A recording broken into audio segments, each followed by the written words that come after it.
Hey folks, Jackdaw here. As the press gets their early hands on Dragon's Dogma 2, I'm breaking down 4 initial hands-on impressions of the game. This breakdown will give you a clear preview before its March 22nd launch, each offering a unique take on their initial experiences with DD2. So with no time to waste, let's just take this away. Straight off the bat, Destin Legary from IGN offers an enticing preview of DD2, highlighting the game's accessibility for newcomers and the thrill of exploration. You see, despite Legary having only a brief encounter with the series, he expressed his genuine excitement and a positive outlook for DD2. And his preview session began with him dropping into a town armed with the Mystic Spearhand vocation. Despite the initial uncertainty of where to go, he emphasizes the beauty of the preview, which organically presented a plethora of options for the player, with no clear wrong path to follow,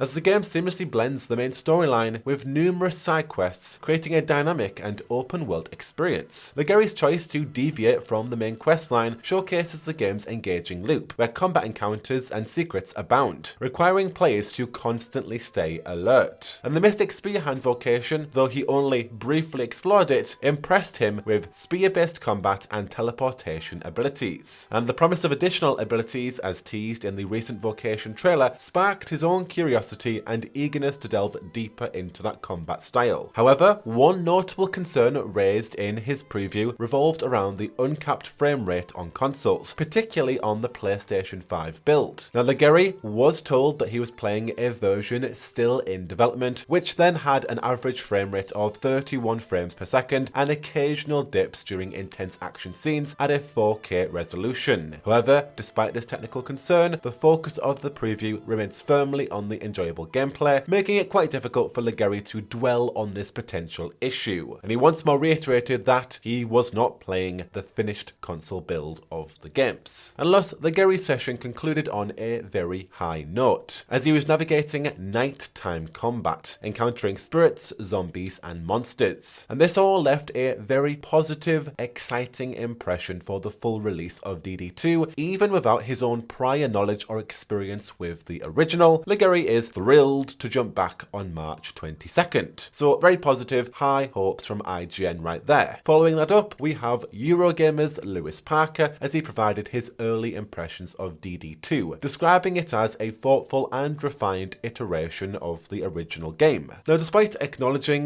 the shortcomings of the first Dragon's Dogma, game director of Dragon's Dogma, Hideaki Itsuno, seems to share Parker's sentiments, as in their own conversation, Itsuno expressed a sense of nostalgia and acknowledgement to the original game as a flawed attempt at creating Itsuno's dream game. And it seems that in DD2, Itsuno's dream has finally been realized. Now, as Parker delves into his own gameplay experience, he noted a peculiar yet comforting sense of deja vu. Playing Dragon's Dogma 2 feels like revisiting the original game a decade later, with enhanced visuals and improved combat mechanics. And his adventure actually kicked off in the city of Batal, he noted, reminiscent of Gran Soren, now featuring the new playable Beastren race, a concept Itsuno had longed to fully implement in the original game, again now realizing that vision in DD2. And the open world exploration in Batal introduced various quests and a sprawling landscape. Parker mentions a challenging southern region that few had explored due to the formidable enemies dwelling there, and the game's design encourages players to tackle these difficulties head on, promising a rewarding yet challenging experience. Noteworthy is the dynamic gameplay and emergent events facilitated by a seamless world design. Unlike the original game's limitations, DD2 boasts a world free of memory constraints, enabling boss monsters to follow players anywhere, causing chaos and unpredictable scenarios in town. And once he hopped over to the human kingdom of Vermund, Parker encountered NPCs treating his character differently, hinting at a complex and mysterious narrative, with references to lost memory in their quest log further contributing to the enigma surrounding our Arisen's identity and past, alongside the future unraveling mystery that is going to await our Arisen, if the original is anything to go by. Now, despite the sequel's improvements and fresh additions, Parker notes that DD2 doesn't feel like a conventional sequel. Instead, it comes across as a perfected version of the original, once more with Itsuno doubling down on his initial vision with refining or changing elements, limited by the technology of the first game at the time. Thus, Parker's early impressions suggesting that DD2 holds much promise for both fans of the original and newcomers, enacting more as a fulfilled vision rather than a straight-up sequel. Next up, we have Alex Donaldson of VG247 expressing unreserved enthusiasm after spending 3 hours with Dragon's Dogma 2, boldly declaring it as a potential Game of the Year contender and possibly an all-time great. While Alex did not want to, he did indeed draw parallels with Elden Ring, acknowledging the game's profound impact, evoking a similar feeling to the excitement that he felt before the release of Breath of the Wild. Now, the uniqueness of Dragon's Dogma 2, according to Alex, lies in its evolution from the original, which he notes as a cult classic that struggled initially but gained momentum over time. In 2024, it appears that the game's ambitious ideas from 12 years ago are finally being fully realised. Unlike many contemporary titles, Dragon's Dogma 2 is not a reimagining or iteration, but rather an expansion of the original concept, offering more depth and potential. One significant improvement is evident in the pawn system, where AI allies accompany players in their solo adventure. These pawns, including the player's custom creation and those from other players, create a collaborative and community-driven experience. Pawns now bring not only combat prowess, but also valuable knowledge, offering insights into enemy strategies, weak points, and hidden treasures. Donaldson notes the enhanced depth and personality of these AI companions compared to the first game. Now, the world design in DD2 showcases a significant leap forward, abandoning the quaint open-world feel of the original. From mountains connected by wooden rope pulley lifts to expansive oceanside beaches accessible through cavernous spaces, the sequel exudes ambition and grandeur. Combat, a standout feature of the original, remains engaging and dynamic, and Donaldson shares an intense encounter with a rock golem-like enemy that unexpectedly turns into a three-way battle with a passing griffin. The combat design now allows for strategic approaches, exploiting weak points and providing an exhilarating experience even in retreat. While acknowledging the inherent uncertainty with a game of this scale, Donaldson remains optimistic about DD2. He points out the potential for issues with the final code, but emphasizes that everything seems so far to be going remarkably well. And as a fan of the first game, Donaldson believes that the market is now ready for the pace, tone, and style of Dragon's Dogma, suggesting that the sequel might actually be arriving at the most perfect moment. And lastly, from Digital Trends, we have Giovanni Colantonio, sharing a cautionary tale of DD2's unforgiving nature, emphasizing the need for full immersion to avoid dire consequences. And in his 90-minute session, he recounts an incident where neglecting a quest actually found that a child had died. Colantonio underscores the distinctive gameplay mechanics of DD2, where the game doesn't really provide hand-holding, leaving players to rely on context, clues, and exploration. He describes the open-world RPG as an old-school approach to games design, requiring players to engage deeply with the world and narrative, a departure from modern gaming conventions. The first part of his demo showcased the Mystic Spearhand vocation, focusing on close-range combat with an emphasis on staggering enemies. Colantonio confesses to deviating from quests, opting instead to explore the world and engage in combat encounters. Despite not progressing in the main story, he finds the game's appeal lies in its dangerous exploration sandbox, reminiscent of Elden Ring and moments of emergent narrative potential. The narrative unfolds with an entertaining anecdote from Colantonio, while battling a massive troll, discovering the joys of exploiting the environment to defeat enemies creatively. Despite his failure in the quest to save the child, he appreciates the game allowing him to face consequences rather than just restarting. In his second session, now playing as a magic archer, Colantonio recounts a series of failures during an assassination quest, highlighting the game's challenging nature. He acknowledges the game's polarizing design philosophy, which again defies modern conventions, offering a freeform adventure that demands full engagement from players. DD2's lack of handholding and reliance on player intuition may frustrate newcomers, but has the potential to cultivate a dedicated fanbase. And thus, Colantonio concludes by expressing his appreciation for the game's unique approach, much, recognizing its potential allure for those willing to invest time and attention. However, he does acknowledge the need for a more extensive playthrough to fully grasp the full dynamics of DD2 and to determine whether it will secure a place among his preferred titles. And there we have it, 4 very decent, detailed early overviews of Dragon's Dogma 2, all pretty much offering a pretty positive summary of DD2. It's a game not following the many modern conventions of current RPGs today, and while following the main questline is going to be exciting and there's a lot of mystery around it, you're going to most likely get lost trying to save a child or killing trolls off cliffs or getting attacked by griffins at night, which sounds just more exciting than it was in the original. And of course, if you are a fan of the original Dragon's Dogma, it sounds like you are going to absolutely be a bigger fan of DD2 with its vision now fully realised by its director. So take what you will from each of these. I've certainly got really high hopes for DD2 now. Until the next one, I've